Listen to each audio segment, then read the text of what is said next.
Good morning family, मेरा नाम विजय है और आपका बहुत बहुत स्वागत है हमारे यूट्यूब चैनल पे we are study with target. आज का टॉपिक है स्टैटिक जीके और स्टैटिक जीके में हम आज काम कर रहे हैं डे 15 के ऊपर, राइट। डे 14 तक ऑलरेडी मैं अपने यूट्यूब चैनल पे डाल चुका हूँ, आप वहाँ जाके चेक कर सकते हैं। जैसे कि मैंने अपने हर सीरीज़ में कहा है, ये 2000 क्वेश्चन की पूरी एक सीरीज़ है जिसमें हमने बहुत सिलेक्टिव क्वेश्चंस को लिया जो कि एग्जाम के पॉइंट ऑफ व्यू से बहुत बहुत ज़्यादा इंपॉर्टेंट है, राइट। तो आई रिक्वेस्ट टू यू कि आप किसी भी डे पे काम कर रहे होंगे इस समय, अगर आप फर्स्ट टाइम उस डे पे काम कर रहे हैं, जैसे आप 15 डेज को देख रहे हैं आज, आई रिक्वेस्ट टू यू कि आप डे 1 पे जाइए और वहाँ से सीरीज़ को पूरा शुरू कीजिए और इस सीरीज़ को एटलीस्ट अब दो बार देखिए ताकि ये क्वेश्चन जो है आपके माइंड में बहुत अच्छे से स्टोर हो जाए, राइट। तो चलो शुरू करते हैं फटाफट हम लोग आज का पहला क्वेश्चन। तो पहला क्वेश्चन आज का है कि टीबी दिवस कब मनाया जाता है। तो कब मनाया जाता है टीबी दिवस? टीबी दिवस मनाया जाता है 24 मार्च को। कब मनाया जाता है? 24 मार्च को हम लोग मनाते हैं टीबी दिवस। विश्व उपभोक्ता दिवस कब मनाया जाता है? विश्व उपभोक्ता दिवस मनाया जाता है 15 मार्च को। और विश्व जल संरक्षण कब मनाया जाता है? विश्व जल संरक्षण दिवस मनाया जाता है 22 मार्च को। तो तीनों के तीनों मार्च के अंदर है। पहला अगर सीक्वेंस में करते हैं तो पहला कब आता है? तो विश्व उपभोक्ता दिवस जो है वो 15 मार्च को आता है। विश्व उपभोक्ता दिवस जो 15 मार्च को आता है, उसके बाद 22 मार्च को आता है विश्व जल संरक्षण दिवस और उसके 24 मार्च को आता है आपका टीबी दिवस। तो पहला आएगा विश्व उपभोक्ता दिवस 15 मार्च को, विश्व जल दिवस जल संरक्षण दिवस 22 मार्च को और टीबी दिवस कब आएगा आपका? 24 मार्च को आएगा। विश्व उपभोक्ता दिवस से एक चीज़ और ध्यान रखना कि जो मेरा जन्मदिन है वो भी विश्व उपभोक्ता दिवस के दिन मनाया जाता है, यानी कि 15 मार्च को ही बनाया जाता है। कुछ डेज ऐसे होते हैं, ये मैं आपको इसलिए बता रहा हूँ, कुछ डेज ऐसे होते हैं जो आप कनेक्ट कर सकते हैं किसी चीज़ से, क्योंकि दिवस जो याद करना थोड़ा सा कई बार मुश्किल हो जाता है क्योंकि बहुत सारे दिन होते हैं, बहुत सारी चीज़ें होती हैं। तो आप किसी ना किसी चीज़ से कनेक्ट कीजिए, अपने रिलेटिव्स के बर्थडे से या किसी और भी चीज़ से, कोई किसी की एनिवर्सरी से आप ऐसे कनेक्ट कीजिए तो आपके माइंड में वो चीज़ अच्छे से स्टोर हो जाएगी। तो टीबी दिवस मनाते हैं हम 24 मार्च को। विश्व उपभोक्ता दिवस मनाते हैं मेरे जन्मदिन वाले दिन, कब है? 15 मार्च को। और जो विश्व जल संरक्षण दिवस है वो मनाया जाता है हम 22 मार्च को बनाते हैं जल संरक्षण दिवस। नेक्स्ट है, मसूड़ों से खून आना किस विटामिन की कमी के कारण होता है, यानी कि किस विटामिन की कमी का संकेत है ये कि मसूड़ों से खून आना? तो विटामिन सी की कमी के कारण होता है। अगर विटामिन सी की कमी है आपके शरीर के अंदर तो आपके मसूड़ों से क्या आएगा? खून आएगा। इन केस क्या होता है, कई बार आपके मसूड़ों से खून आ रहा होता है तो इतनी घबराने की जरूरत नहीं है। आप क्या कीजिए, विटामिन सी की पूर्ति कीजिए, यानी कि अपने बॉडी के अंदर विटामिन सी रखिए। एक चीज़ और बताता हूँ कि ये क्वेश्चन भी आ सकता है कि कौन सा विटामिन है जो शरीर में रुकता नहीं है, ठहरता नहीं है। तो विटामिन सी जो है वो शरीर में ठहरता नहीं है, जिसकी पूर्ति आपको हर दिन करनी पड़ती है, राइट। यानी कि ऐसा नहीं कि आपके शरीर में स्टोर रहेगा ये विटामिन हर दिन आप क्या कहते हैं, किसी भी जैसे जो खट्टे पदार्थ होते हैं उसमें विटामिन सी पाया जाता है तो वहाँ से आप ये पदार्थ ग्रहण करते हैं और ये पदार्थ आपका हर दिन ही ये डिस्चार्ज हो जाता है। तो यानी कि आपके बॉडी के अंदर विटामिन सी जो है वो रुकता नहीं है, स्टोर नहीं हो पाता है, इसलिए आपको विटामिन सी आपको हर दिन चाहिए होता है, राइट। और अगर विटामिन सी आपके बॉडी में कम होता है या कम पाया जाता है तो उससे आपको कौन सा रोग हो सकता है या क्या लक्षण हो सकते हैं उसके, तो आपके मसूड़ों से खून आने के चांसेस ज़्यादा बन जाते हैं। और स्कर्वी रोग जो होता है वो भी विटामिन सी के कारण ही होता है। नेक्स्ट है, संविधान के किस अनुच्छेद के तहत अवशिष्ट शक्तियों केंद्र के पास है?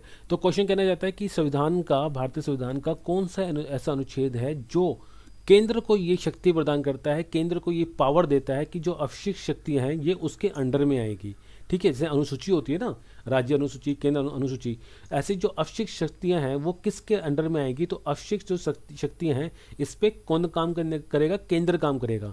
तो क्वेश्चन कह रहा है कि केंद्र तो काम करेगा, मगर ये भारतीय संविधान का कौन सा अनुच्छेद कहता है कि केंद्र उस शक्तियों पर काम करेगा? तो अनुच्छेद 248, कौन सा अनुच्छेद? 248, 248 ये कहता है कि जो अवशिष्ट शक्तियां हैं उसके ऊपर कौन एक्शन लेगा, उसके लिए कौन रिस्पॉन्सिबल होगा? उसके लिए केंद्र रिस्पॉन्सिबल होगा, केंद्र उस पर एक्शन ले सकता है।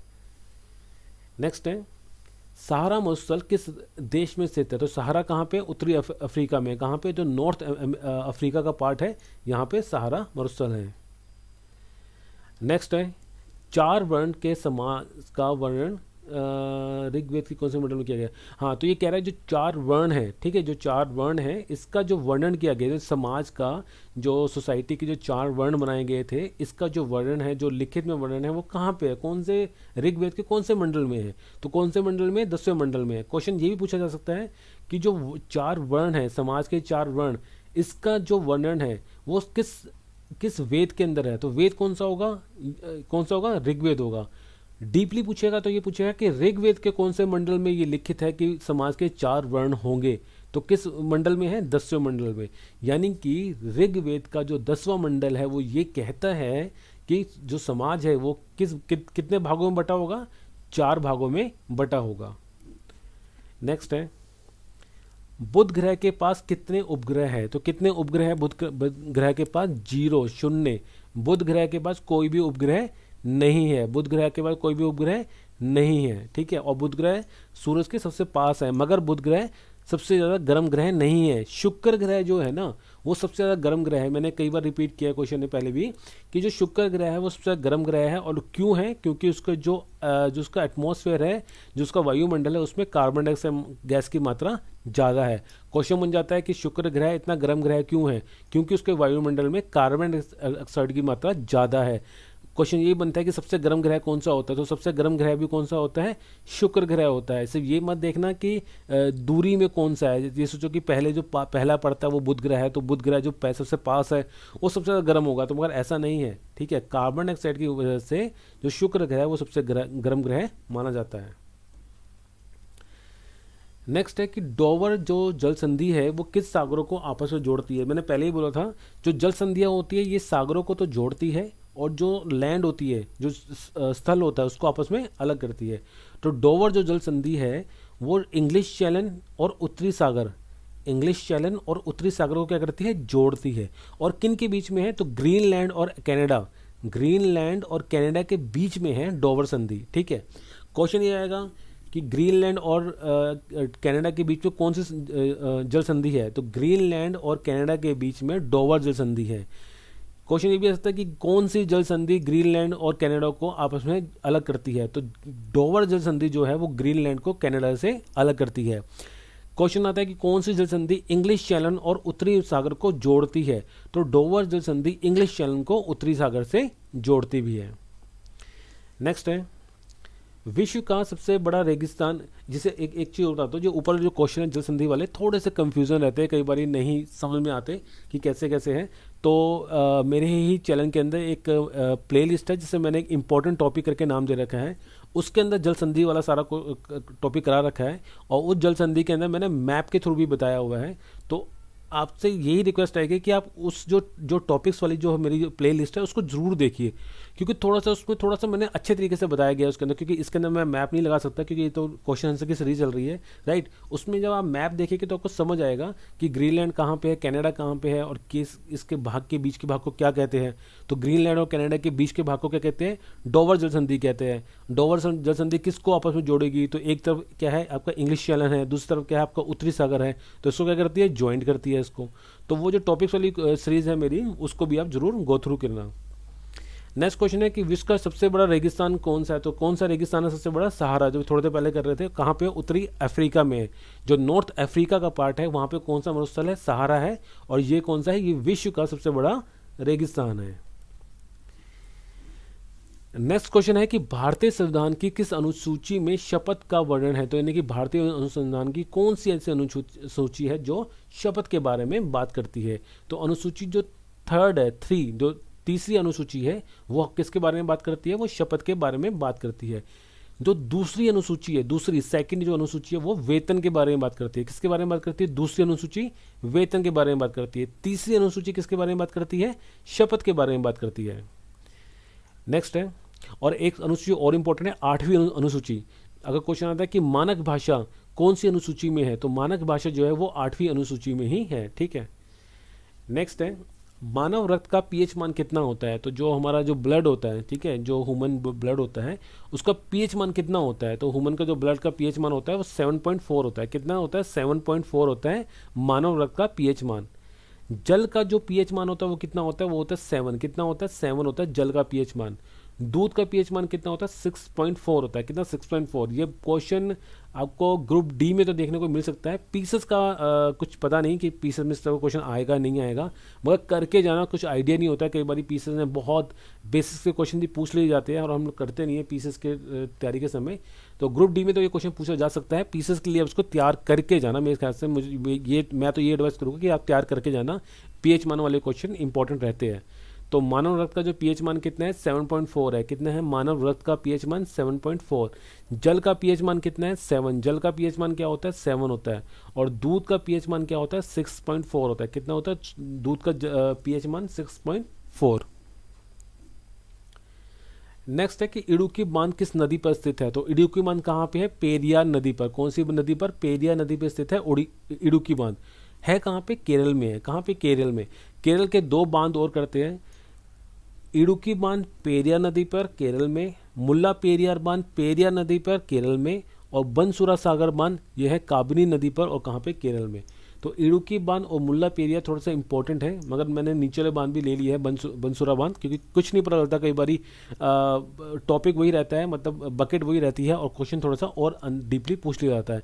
तो इडुक्की बांध आपका पेरियार नदी पे है केरल के अंदर, मुल्ला पेरियार बांध भी आपका पेरियार नदी पे है केरल के अंदर, और बनसुरा सागर बांध भी आपका कहाँ पे है? काबनी नदी पे है और है कहाँ पे? केरल में ही स्थित है।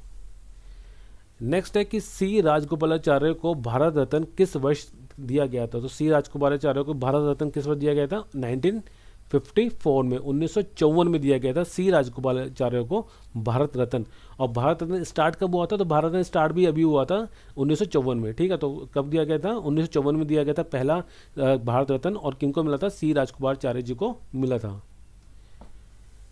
नेक्स्ट है कि फोबस और डिमोस किस ग्रह के उपग्रह है? तो कौन सा ऐसा ग्रह है जिसके 2 उपग्रह है, फोबस और डिमोस? कौन सा है? मंगल ग्रह। कौन सा? मंगल ग्रह। मंगल ग्रह के 2 उपग्रह है, फोबस और डिमोस। नेक्स्ट है कि गुजरात का शहर अहमदाबाद किस नदी के किनारे स्थित है? तो गुजरात का जो शहर अहमदाबाद है किस नदी के किनारे स्थित है? ये साबरमती नदी के किनारे स्थित है। कौन सी नदी के किनारे स्थित है? ये साबरमती नदी के किनारे स्थित है गुजरात का शहर अहमदाबाद। नेक्स्ट है उर्वशी पुस्तक की रचना किसने की थी? तो किसके द्वारा रचित है उर्वशी पुस्तक? तो उर्वशी की जो लेखक है वो है रामधारी सिंधिनकर। कौन? रामधारी सिंधिनकर द्वारा रचित है उर्वशी। बचपन में हमने बहुत सारी कहानियां वानियां पढ़ी है इनकी, रामधारी सिंधिनकर जी की, और इम्पोर्टेंट भी है ये काफ़ी। ठीक है, क्वेश्चन पूछा जा सकता है कि उर्वशी के लेखक कौन है, उर्वशी पुस्तक की रचनाकार कौन है? तो कौन है उर्वशी की लेखक? रामधारी सिंह दिनकर। भारत भारती के लेखक कौन है? मैथिली शरण गुप्त। और मालगुडी डेज का हमने किया था, कौन है? RK नारायण। नेक्स्ट क्वेश्चन है कि भारत की सबसे बड़ी झील कौन सी है? तो भारत की सबसे बड़ी झील कौन सी है? चिल्का झील। कहाँ पे है? उड़ीसा में है। कौन सी झील है? चिल्का झील है, और कहाँ पे? उड़ीसा में है। और ये कौन सी झील है? लेगून झील है, खारे पानी की लेगून झील है। नेक्स्ट है किर्गिज जनजाति किस देश में पाई जाती है? तो कौन सी कंट्री है जहाँ पे किर्गिज जनजाति पाई जाती है? तो मध्य एशिया में पाई जाती है। कहाँ पाई जाती है? मध्य एशिया में पाई जाती है किर्गिज जनजाति। कहाँ पाई जाती है? मध्य एशिया में पाई जाती है किर्गिज जनजाति। नेक्स्ट क्वेश्चन यहाँ पे कह रहा है कि ऑपरेशन फ्लड का संबंध किससे है? तो ऑपरेशन फ्लड का संबंध किससे है? दूध उत्पादन से, यानी कि मिल्क के प्रोडक्शन से संबंध है ऑपरेशन फ्लड। ठीक है, ऑपरेशन फ्लड का मतलब बाढ़ से नहीं है, तो ऑपरेशन फ्लड का जो संबंध है मिल्क उत्पादन से, मिल्क के प्रोडक्शन से संबंधित है। ठीक है, दूध के उत्पादन से संबंधित है ऑपरेशन फ्लड। नेक्स्ट क्वेश्चन है कि भारत में पहली बार राष्ट्रपति शासन किस राज्य में लगा था? तो कौन सा राज्य था, कौन सा स्टेट था भारत का जहां पे पहली बार राष्ट्रपति शासन लगा था? कहां पे लगा था? पंजाब में लगा था। कहां पे लगा था? पंजाब में लगा था पहली बार राष्ट्रपति शासन। नेक्स्ट है कि आलू की उत्पत्ति सर्वप्रथम कहाँ हुई थी? तो कहाँ हुई थी? दक्षिण अमेरिका में। कहाँ? दक्षिण अमेरिका के इंडीज क्षेत्र में। कहाँ? दक्षिण अमेरिका के इंडीज क्षेत्र में सबसे पहले आलू की उत्पत्ति हुई थी। नेक्स्ट है कि भारतीय संविधान सभा की स्थापना किस वर्ष हुई थी? तो भारतीय संविधान सभा है, इसकी स्थापना किस वर्ष हुई थी? 6 दिसंबर 1946। 6 दिसंबर 1946 में भारतीय संविधान सभा की स्थापना हुई थी। बहुत ज़्यादा इंपॉर्टेंट है कि भारतीय संविधान सभा की स्थापना कब हुई थी? भारतीय संविधान सभा की स्थापना हुई थी 6 दिसंबर 1946 को। नेक्स्ट है कि महात्मा गांधी की समाधि स्थल का क्या नाम है, तो महात्मा गांधी की समाधि स्थल का नाम है राजघाट। क्या है? राजघाट। इंदिरा गांधी की समाधि स्थल का नाम क्या था जो हमने पढ़ा था? शक्ति स्थल। और राजा राम मोहन राय की समाधि कहाँ पे है? ब्रिटेन के ब्रिस्टल शहर में। कहाँ पे? ब्रिटेन के ब्रिस्टल शहर में है राजा राम मोहन राय जी की समाधि स्थल। और महात्मा गांधी जी की समाधि स्थल का नाम क्या है? राजघाट। इंदिरा गांधी जी की समाधि स्थल का क्या नाम है? शक्ति स्थल। नेक्स्ट है playing it my way. Playing it my way किसकी पुस्तक है? ये किसके द्वारा लिखित है? तो प्लेइंग इट माई वे पुस्तक है सचिन तेंदुलकर की। किसकी? प्लेइंग इट माई वे। इसकी रचना है कौन है? इसके क्या कहते हैं रचनाकार, लेखक कौन है? सचिन तेंदुलकर। और अनब्रेकेबल के लेखक कौन है? मैरी कॉम। हमने थोड़ी देर पहले किया था अनब्रेकेबल के बारे में।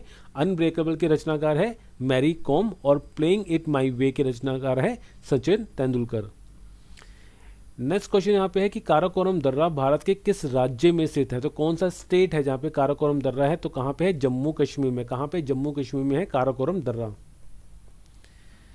तो इस वीडियो में इतना ही। आई होप आपको ये वीडियो पसंद आई होगी। मैं दोबारा से बोल रहा हूँ आपको कि आप इस सीरीज के अंदर किसी भी डे पे काम कर रहे होंगे, अगर फर्स्ट टाइम आप उस डे पे आए हैं, जैसे आप 14 पे हो, 15 पे हो, 8 पे हो, 9 पे हो, 6 पे हो, तो आप प्लीज़ इस रिक्वेस्ट टू यू और इस सजेस्ट टू यू कि आप डे 1 पे जाइए और डे 1 से पूरी सीरीज को गो थ्रू कीजिए। वो ज़्यादा इंपॉर्टेंट रहेगी इंस्टेड ऑफ कि बीच में से कोई भी डे स्टार्ट कर लेते हैं। क्यों?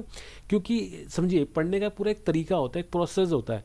कहीं से भी कुछ भी उठा के पढ़ना कोई लॉजिकल चीज़ नहीं होती। ठीक है, अब ये सीरीज़ पूरी जो मैंने बनाई है ये सोच के बनाई है कि अगर आप ये क्वेश्चन को अच्छे से गो थ्रू कर लेते हैं तो बहुत अच्छा स्टफ आपके माइंड में रहेगा एग्जाम के पॉइंट ऑफ व्यू से, और आपको कंफ्यूजन भी नहीं होगी। जैसे आपने देखा होगा कि जो पढ़ाने का तरीका वो हिसाब से बनाया गया है कि आपको कई चीज़ें बहुत बार एक क्वेश्चन के साथ 2-3 चीज़ें और साथ में जोड़ी गई है ताकि आपको बार बार वो चीज़ें आपके माइंड में बैठ जाए। राइट, तो मैं रिक्वेस्ट यही करूँगा कि आप डे हमेशा किसी भी सीरीज़ में आप किसी भी डे पे काम कर रहे होंगे, मगर आप डे 1 पे जाइए और उस सीरीज़ को पूरे डे 1 से लेकर डे लास्ट तक आप उसको गो थ्रू कीजिए। और एटलीस्ट आप इस पूरी सीरीज़ को 2 बार गो थ्रू कीजिए ताकि ये क्वेश्चन बहुत अच्छे से आपके माइंड में स्टोर हो जाए। दोबारा आपको बोल रहा हूँ, सिर्फ एक बार पढ़ने से कुछ नहीं होगा। एक बार पढ़ने से सिर्फ और सिर्फ कन्फ्यूज़न होगी एग्जाम में, क्योंकि जब ऑप्शन आएंगे आप कन्फ्यूज होगे। एटलीस्ट 2 बार पढ़ोगे इस पूरी सीरीज को तो आपके दिमाग में क्वेश्चन अच्छे से बैठ जाएंगे। तो वो बैठना इंपॉर्टेंट है, सिर्फ पढ़ना ऊपर पढ़ने से कोई फ़ायदा नहीं है। ठीक है, तो चलिए कोई बात नहीं, अपना और अपने घर वालों का ख्याल रखिए और thank you so much for your valuable time.